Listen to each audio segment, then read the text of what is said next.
NATO के border पर तैनात होंगे रूस के न्यूक्लियर हथियार। बहुत बड़ी खबर। पुतिन को पता था कि नेटो उनके दरवाजे पर आ रहा है और उन्होंने इसकी तैयारी करके रखी हुई है। बेलारूस के पश्चिमी बॉर्डर पर सबसे खतरनाक तैनाती होगी।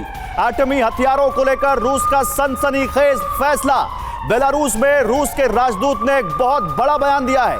नेटो से अब सीधे टकराव के लिए तैयार है पुतिन, क्योंकि नेटो ने अब वो कर दिया है जो पुतिन को और भड़काएगा। इस युद्ध में सर्वनाश के लिए पुतिन को और मजबूर करेगा, क्योंकि नेटो 1340 किलोमीटर के बॉर्डर को शेयर करने वाले देश को अपने पाले में ला चुका है और बेलारूस के पश्चिमी बॉर्डर पर सबसे खतरनाक न्यूक्लियर हथियारों की तैनाती करने जा रहे हैं पुतिन। आइए जरा ये देख लीजिए पुतिन बेलारूस में कैसे तैनाती करके नेटो को एक बड़ा मैसेज दे रहे हैं और उसके बाद पुतिन के बयान हम आपको सुनवाएंगे। पहले ये देखिए ये कौन है। ये हैं बोरिस ग्रीजलोव, जो कि बेलारूस में रूसी राजदूत हैं। इन्होंने क्या कहा है, हर हाल में बेलारूस में एटमी वेपन तैनात करेंगे। रूस के एटमी हथियार नेटो बॉर्डर पर भी होंगे। अमेरिका और यूरोप के शोर मचाने से कोई फर्क नहीं, बेलारूस के पश्चिमी बॉर्डर पर एटमी तैनाती होंगी, ये कहा है ग्रीजलोव ने।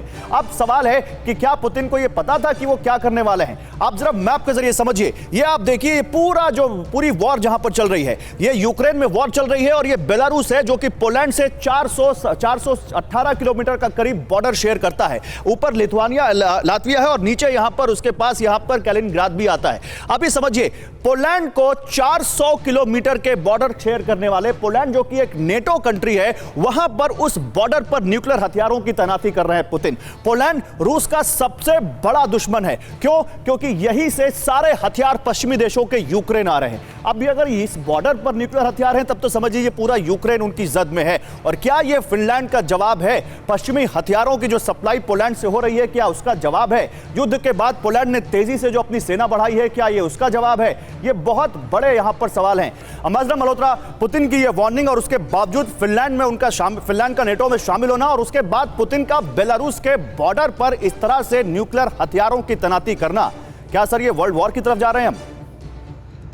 देखिए, अगर वर्ल्ड वॉर होगी, अगर ये मैं नहीं कह सकता कि वर्ल्ड वॉर की तरफ जा रहे हैं। ऑन द कॉन्ट्रेरी मुझे लगता है कि डेटरेंस है। अब ये रशिया के इतनी नजदीक अगर नेटो आ जाती है तो रशिया को 2 बार नहीं तो 10 बार सोचना पड़ेगा कि अगर उसने पोलैंड पे अटैक किया तो पहले ही नेटो का मेंबर है, फिनलैंड की तरफ बढ़ा तो वो अब नेटो का मेंबर बनने जा रहा है, तो उसके consequences will be far more serious than Ukraine में जो उसने किया। तो ये तो एक डिटरेंस का भी काम कर सकता है। Positive way of looking at it is that. और बाकी तो अगर लड़ाई छिड़ती है, वर्ल्ड वॉर होता है, तो डिस्टेंसेस और बॉर्डर का क्लोज हो रहा है आज की तारीख में कोई मायने नहीं रखता। आपके पास इंटर कॉन्टिनेंटल बैलिस्टिक मिसाइल्स हैं, डिफेंस एक्सपर्ट्स हैं, वो आपको बताएंगे कि मारने के लिए आपको दरवाजे पे खड़ा होने की जरूरत नहीं है। बट ये एक साइकोलॉजिकल चीज है कि रशिया को घेर लिया गया है और रशिया घिर चुका है। और यही कह रहे हैं कि एक मैसेज है नेटो का कि हमने आपको बड़े ट्रैप में फंसा लिया है और आप अगर कुछ करेंगे तो हम आपको और फोर्सफुली हिट कर सकते हैं।